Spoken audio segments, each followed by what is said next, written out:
Let's pray, shall we? Father, when we consider your aseity, your eternal self-existence, we know that we enter now into that dimension of your character that is perhaps more unfathomable to our minds than any other. If ever we need your condescension, if ever we need you to stoop to our level and lisp for our infantile ears, it is here. And yet, Father, when we contemplate these things, we pray that you would take us way beyond an exercise in abstract philosophical speculation and set us in that place where our minds are struck with a sense of awe of your being. Help me, please, in this difficult task. For I ask it in Jesus' name. Amen. Before I go to the text of Scripture, I asked for the board to be brought over because there are two things I want to write on the board. One is a question, and the other is an indicative, declarative statement. Now, I prepared you that this may be difficult to track with me philosophically, and begin to get into some heavy things here. But let's start with these first two things I'm going to write on the board, and stop me if I'm going too fast. The first is a question. You've heard this question before.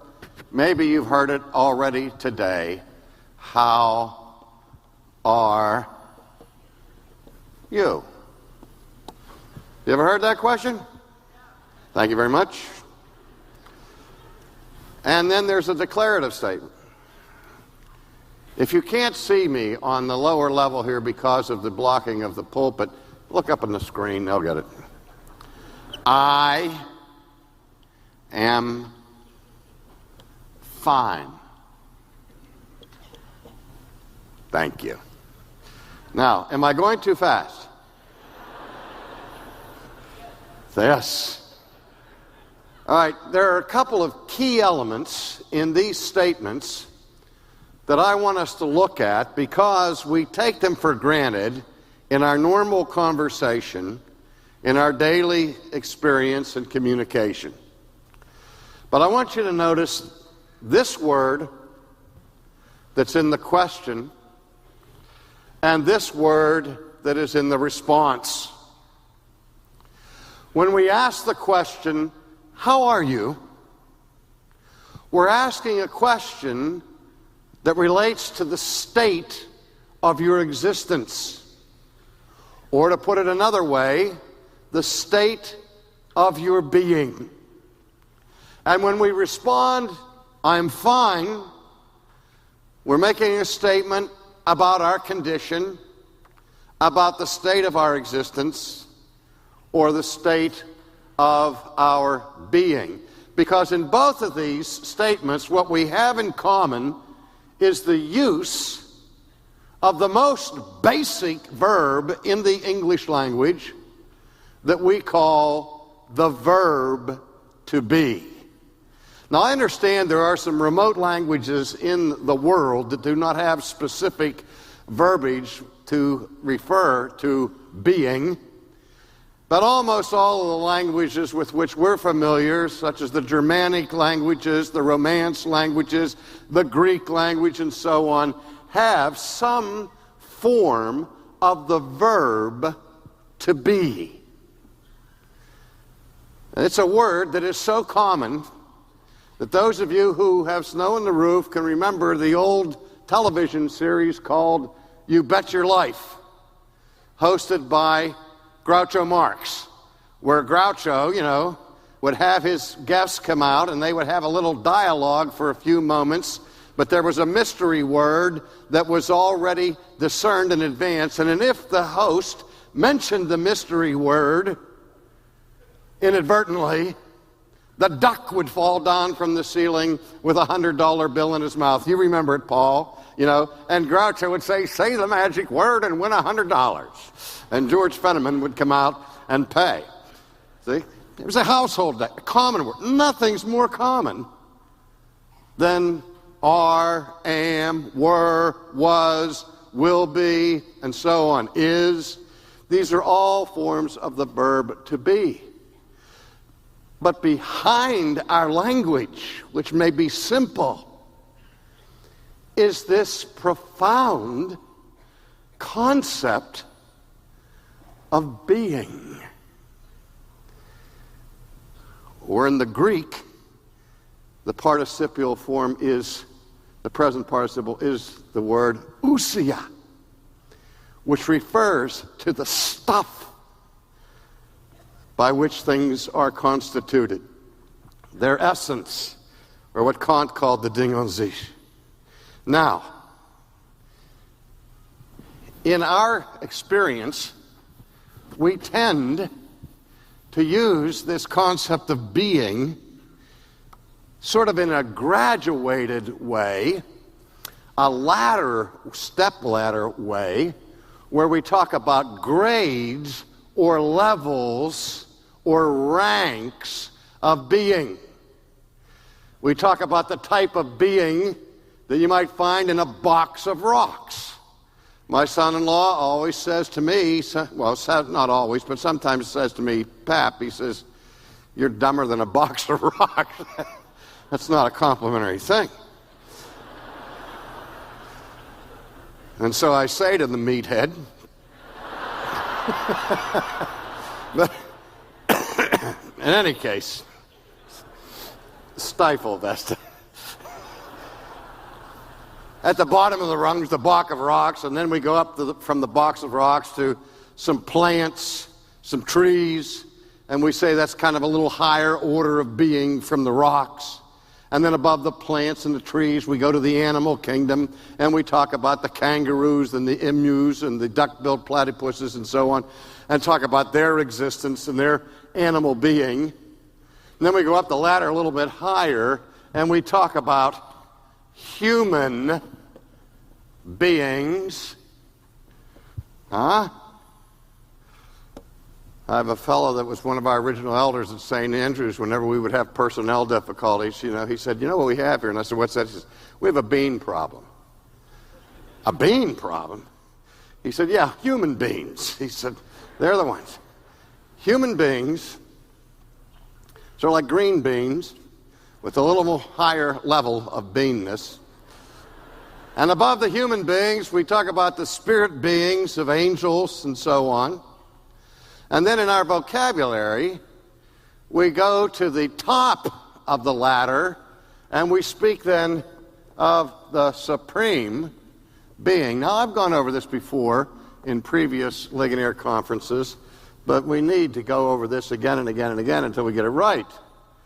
That this suggests that there is such a thing as being, of which all things in reality participate in one way or the other, and that the difference between God and a box of rocks is just a matter of degrees. We see that the difference is found in the qualifier for being, in this distinction between human beings and supreme being.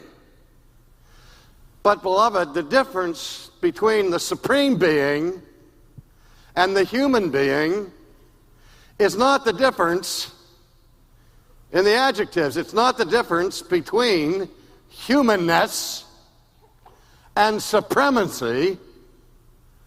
The difference really is in this word, being. Because if ever there was a misnomer in language, it's to refer to rocks and trees and flowers and monkeys and people and angels as beings. Because in the strict sense, no one of us is a being. Now, to follow that, I want to go back into the past, do a little refresher course into ancient thought, where the ancient thinkers of philosophy before Socrates and Plato and Aristotle appeared on the scene, these ancient thinkers were probing the deepest questions of the pursuit of truth that human beings could be engaged in. They were searching for what they called the arche principle, or the principle of ultimate reality. That transcendent metaphysical truth that would explain all other truth. They were looking for a transcendent unity that would make sense out of all of the diversity of this world. And we remember the impasse that took place between two of the great philosophers prior to Socrates, Parmenides and Heraclitus. Parmenides' works do not survive intact, only so far as there are vignettes of his thinking that are quoted from some of his essays and from some of his poems. And of course, the most famous philosophical insight that comes from the pen of Parmenides is the affirmation, we'll write it up here so you won't ever forget it.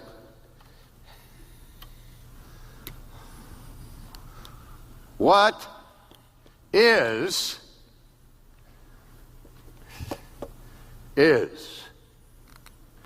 Now, he wasn't the president of Greece.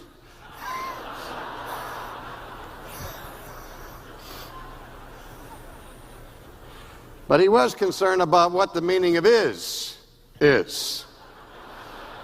And he said, whatever is. I'll never forget the first time in a college classroom when I was a student, and the philosophy professor there introduced us to Parmenides, and he wrote this same line on the board, whatever is. And I chuckled, out loud. I said, this guy's famous. All he ever did as far as achieving philosophical brilliance was he learned how to stutter. Whatever is. Big deal. And yet, I have to say to you, there is no philosophical concept I've ever been exposed to in my life that has driven me more often and more deeply to contemplate than this affirmation by Parmenides, which simply means for something to exist,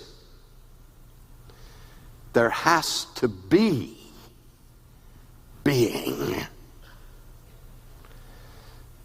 Now, his counterpart, Heraclitus, challenged this and said, nothing is. There is no such thing as pure, absolute being, because everything that we observe in the world around us, every dimension of our experience, every object of our knowledge is given to change. For Heraclitus said, everything that we experience is in a state of flux. The only thing constant is change. And his famous metaphor was, you can't step into the same river twice. Why not? Because if there's a river flowing through, and I step my one leg into the river, by the time I move the second leg, the river has moved on. And so the water I plunge my second foot into, it isn't the same water that I plunged my first foot into. Not only that, but at an infinitesimal level, the bed of that river has changed, if only a few unseen atoms have been rearranged. And not only that, not only can I not step into the same river twice, but the I who is stepping into the same river twice is not the same I that was stepping in it a moment ago. I am not the same as I was when I stood up here a few moments ago and talked to John and Roger. Because if nothing else has changed since then, I'm 5 or 10 minutes older and grayer and tireder and a few other things. If anything defines human existence or the existence of anything creaturely, it is change, impermanence. Even that rock under the blowing of the wind and the shining of the sun and the grains of sand that blow across its surface over eons of time begins to erode and manifest change as it returns to the dust. And so, instead of the concept of being, what Heraclitus substituted was the concept of becoming. So we have to distinguish between that which is in a permanent, eternal, non-changing, non-state of flux being must be distinguished from anything that manifests the characteristics or the attributes of becoming. For the ancient Greeks, though they weren't embracing the doctrine of the biblical God, nevertheless they got some aspects of God right. They understood this, that being, if it is real being, must be eternal being, must be unchanging being, and must be the basis for everything else that is. Because without being somewhere, there can be no becoming. Let me say it again. Without being, you can't have any becoming. Because, as Aristotle noted, and we don't worship at the shrine of Aristotle, contrary to some opinion, but what Aristotle understood was if something were in a pure state of becoming, if it was only becoming and nothing else, it would be pure potentiality. Something's totally becoming would be potentially anything, but actually nothing. Now, what about God?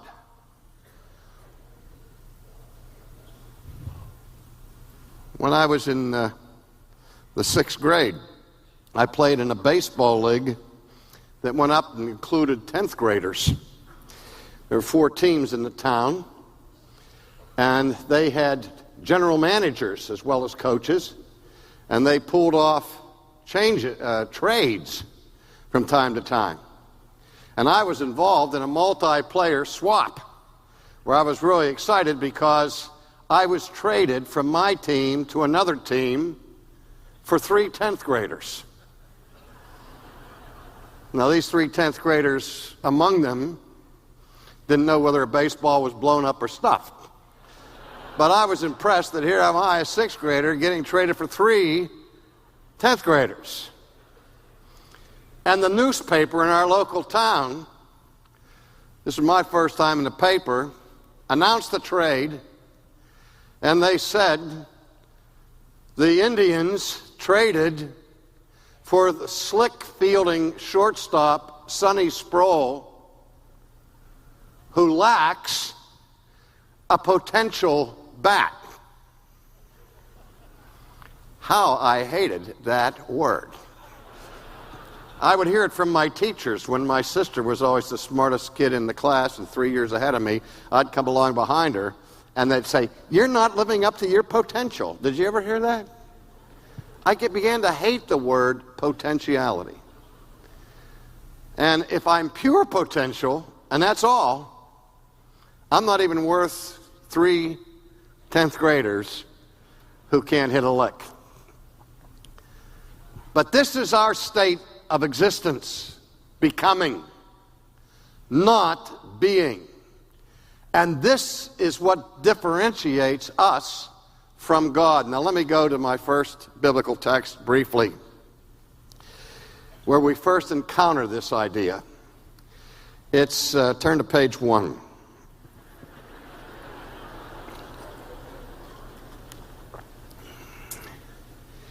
In the beginning, God created the heavens and the earth. This is the most fundamental assertion of historic Christianity, and it is the single most bombarded target by secular philosophy and by neo-paganism in our day. Because every pagan knows that if you can get rid of creation, you're rid of God, and if you're rid of God, you can live however you want. And so everything that divides the Christian from the pagan is at stake in that opening assertion of the Old Testament. Now let's think about it just for a second. In the beginning. Now the first thing that's being said here is that the heavens and the earth, the entire universe as we know it, had a beginning. There was a time when the created universe was not. I mentioned before, a few years ago at a conference, that I heard the famous astrophysicist Jastrow being interviewed when the Hubble spacecraft was sent aloft, and he was on the radio, and he said 15 to 17 billion years ago, the universe exploded into being. I almost drove my car off the road when I heard that. The universe exploded into being. What did it explode out of? Non-being? Let me also add to this, several years ago, I had the opportunity to have exchange correspondence with Carl Sagan. And in our correspondence, we were talking about the Big Bang cosmology and about how the astrophysicists of our day have gone back in time to the last nanosecond before this eternally organized piece of stable condensation of energy and material before it blew up. He said, that's as far back as we can go and no further. And I said to Dr. Sagan, how can you call yourself a scientist and stop your inquiry into truth at the most important moment in all of history? He said, well, we just don't have to go there. I said, yeah, you do have to go there. Because you have to account for this singularity, this point of singularity that for all eternity was stable and organized, immutable, in a state of inertia, and then suddenly, inexplicably, on a Tuesday afternoon at 4 o'clock, it blows sky high. Stop me if I'm lying, but doesn't the law of inertia say that anything that is at rest tends to remain at rest unless acted upon by an outside force? Your theory of the origin of the cosmos screams for a self-existent eternal being. You can't have it without it. The minute you say there's a beginning to the universe, you've got two options.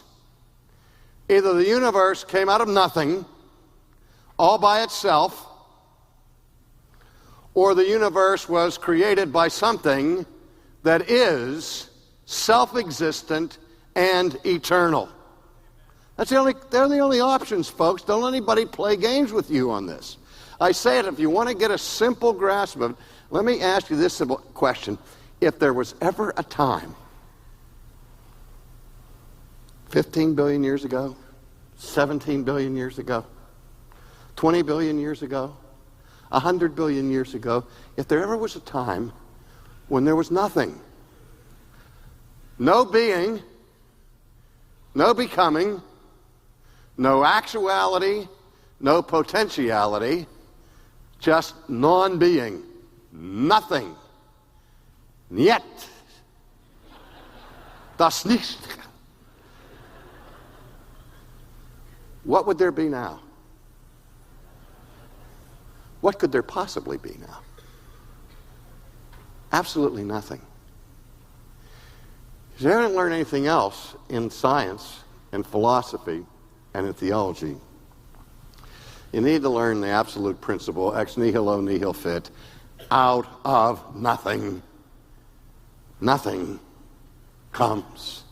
This is why Francis Schaeffer, during his career, said that the modern naturalist has both of his feet planted firmly in thin air.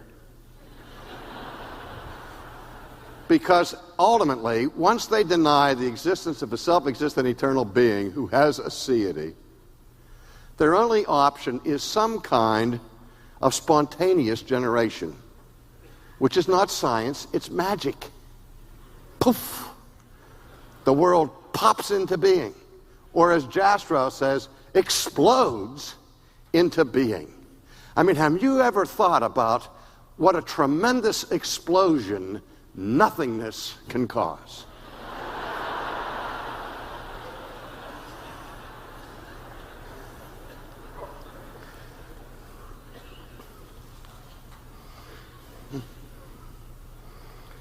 It's like the philosopher or the scientist who won the Nobel Peace Prize taught out, or science and physics who taught out in the West Coast, wrote an essay I read several years ago where he said, the day has arrived in modern physics where we can no longer speak of spontaneous generation, things popping into existence out of nothing on their own. He said, now we have to be more circumspect and understand that for something to come into being out of nothing requires an enormous period of time.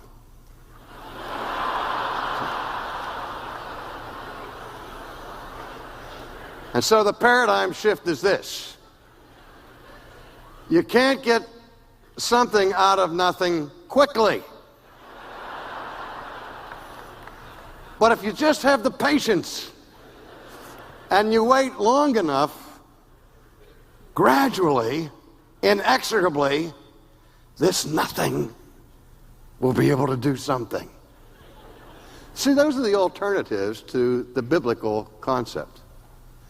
Pure, unvarnished nonsense. I've made you laugh, and that's what you should do, is laugh at this stuff. Because it's silly. Without God, there can be no beginning. Without being, there can be no becoming. And if there was a beginning,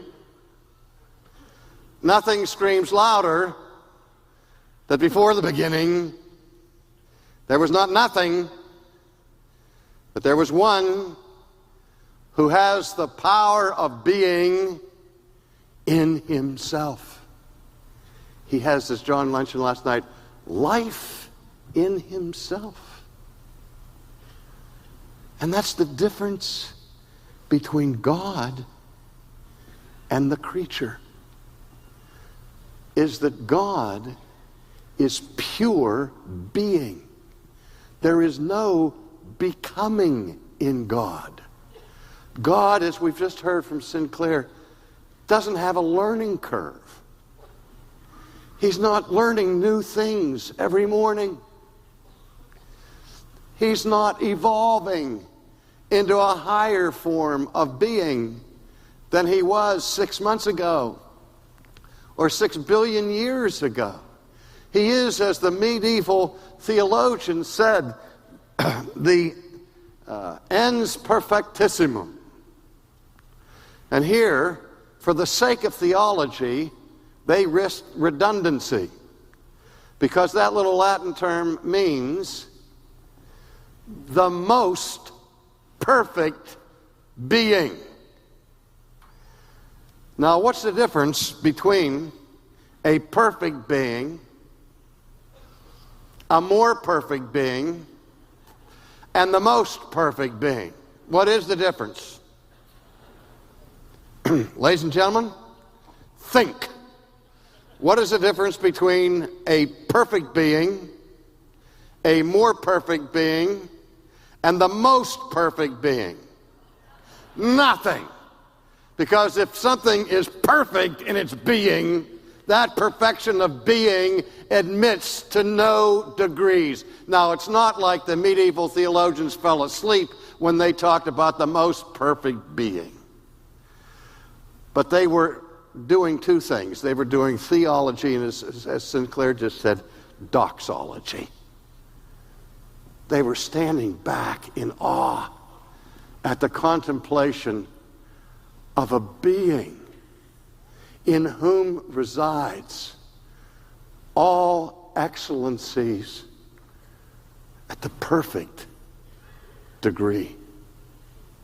No lack, no weakness, nothing missing in that perfect being that exists in and of himself from all eternity.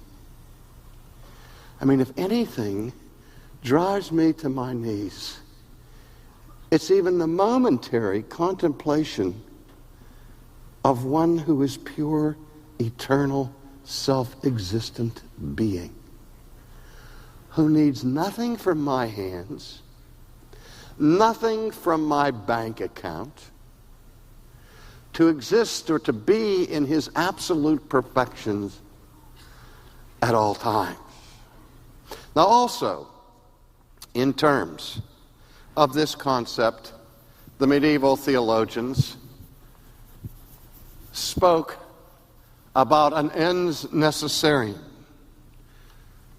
Thomas Aquinas, for example, talked about God as necessary. Don't tell John Robbins that I just quoted Thomas Aquinas, or he'll pour Aquinas's oil all over my head forever. There were a lot of things about which I believe Thomas Aquinas was wrong. This wasn't one of them. Thomas speaks about God and his being as necessary being. Now, the way in which the theologians of that period spoke about the necessary being of God was twofold. It had two particular reference points to it. In the first case, I'm trying to find another text that I'll get to in a minute. It's in here somewhere. It's in the New Testament. There it is. In the first case, what Aquinas and others meant by necessary being is this: that God, as eternal, perfect, self-existent being who needs nothing from us for his continuity of existence, has necessary being in the sense that a self-existent, eternal being cannot possibly not be. Any being that is pure being, by necessity, is eternal, has being in and of himself, derives his being from nothing outside of himself, can never be confused with a creature, Because the thing that defines us, as I say, is becoming, or as Sinclair was laboring this point about middle knowledge. I hope you really tracked with him on this middle knowledge point. My wife sure did. We walked out of here for a minute, and my wife was beside herself. She's beating herself in the chest, and she says, "Oh, I can't stand this." To think about the omniscience of God, the omniscience of a self-existent eternal being who has nothing new to learn. He knows all the contingencies of a chess match, but he knows nothing contingently. God has never said, maybe it's going to be this, or maybe it's going to be that. I have to wait and see how it all works out. No. He is from everlasting to everlasting, and his self-existent eternal being includes within it the perfection of his knowledge, of his power, of his holiness, and all the rest of his attributes. But me, you notice how I'm doing in this thing. I can't go from here out the door without having a lady on both arms keeping me up so I don't fall flat on my face. You know why? Because I'm fragile. Things changed in the back of my head a year ago. I might fall down at any second. You know why? It's because I'm a human becoming. And I'm becoming older and weaker, right? And so on.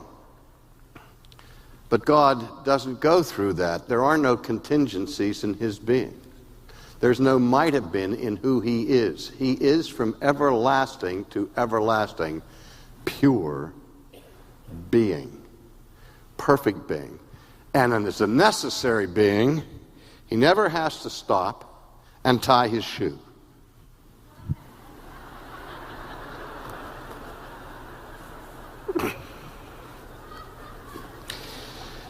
The being of God's shoes are eternally tied. Okay? Now, the first reference for this necessary being is this, that God is, if I can be technical for just a second, if you can't get this, Roger will help you, that God's being is ontologically necessary. That is, a self-existent eternal being who is dependent upon nothing for his being, derived from nothing upon his being, has no contingency in him, cannot not be. That the very idea of being carries within it conceptually its necessity. Because that which is always what? Is. Thank you very much. He is by eternal necessity. That can never be said of any creature. There was a time when you were not. There was a time when I was not. There was a time when the universe was not. But there never was a time when God was not. Because God cannot not be. His being is eternally necessary. And so that's one reference in which we speak of the being of God. The second one is this, that God's being is necessary not only in the ontological sense, but his being is necessary in the logical sense. This is why I plead with my contemporaries who have abandoned all attempts to prove the existence of God by arguing from a rational basis. Why give up these unstoppable arguments that the church has deposited in her faith throughout 2,000 years? That not only is God's being ontological necessary, it's logically necessary. That logic demands that you affirm the reality of a self-existent eternal being, as I said a moment ago, because without that, nothing could possibly be. People say, can you prove to me the existence of God? And I say, yes. And they say, how? I said, by this pen. It's all it takes. If this pen exists, then God exists. Unless this pen is God. But if anything exists, something has to have the power of being within itself, or nothing could exist. Is that clear? That's all it takes. Again, if there was ever a time that there was nothing, what would there be now? Nothing. What could there be now? Nothing, thank you very much. But if anything exists, something exists that has the power of being within itself. If anything exists, if there's any becoming, somewhere along the way, there has to be being. Because without being, there can be no becoming. And that being that is the ground of all existence, which may have been true for Aristotle, but it's even more true for Christianity, is the Creator God who is from everlasting to everlasting, who has the power of life within himself and the power of being within himself. And then when Paul speaks to the philosophers, as we've already heard, at Mars Hill, in chapter 17 of the book of Acts, quickly, that we are told, and when Paul waited for them at Athens, verse 16, his spirit was provoked when he saw that the city was given over to idols. Paul walked into the intellectual center of the ancient Greek culture. And he got off the tour bus and saying, wow, look at the Parthenon. Oh, think of the insights of Socrates and Plato and Aristotle. I'm at the center of the highest level of human achievement, of speculative thought. No, instead, his heart was filled with grief because he saw the whole city given to idolatry. Have you ever been to Athens? Have you ever gone to the Acropolis? Have you ever stood on the steps of the Parthenon and looked down at this direction over here? There's a little bald hill there. No ruins, nothing there. But it's haunted.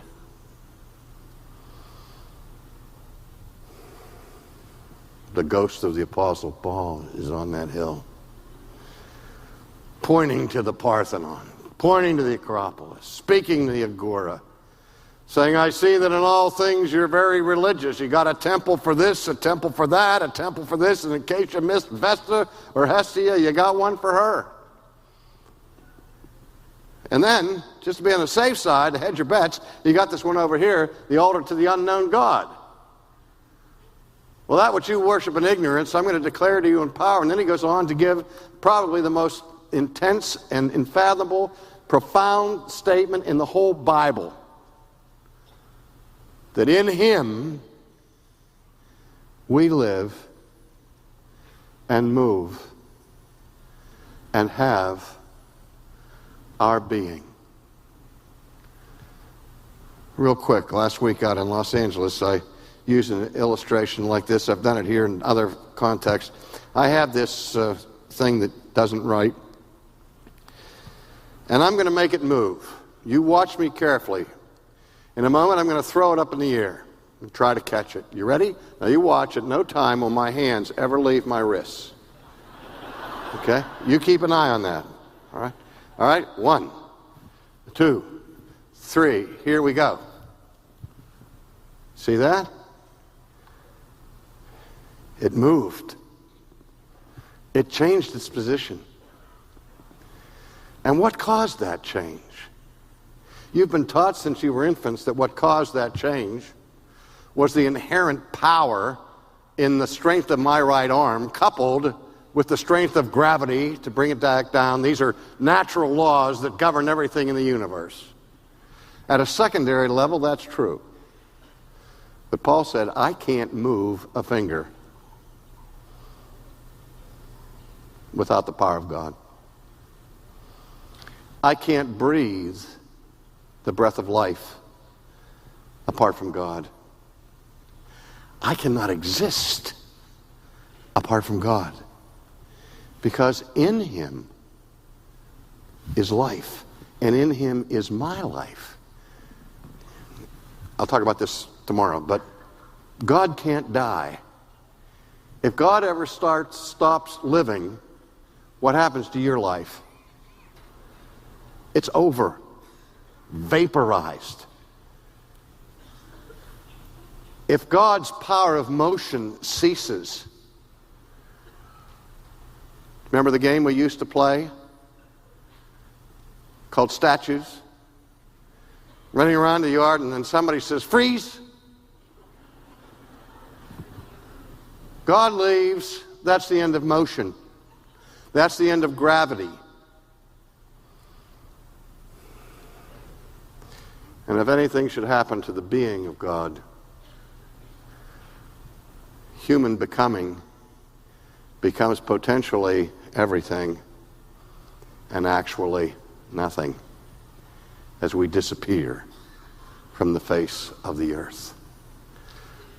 I mean, everything that the philosophers of antiquity sought to discern, speculatively, Paul announced to them at Mars Hill. In him we live, we move, we have our being, and in him he lives and moves and has his being.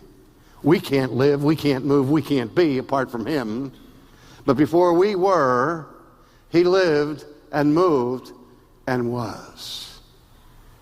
Because he has the power of being in himself. And that is the transcendent majesty of who he is. You know, we idolize people in the realm of becoming who reach a higher level of potential than others competitively. We look at Michael Jordan, we say, how can this be? We look at Tiger Woods, we say, how can this be?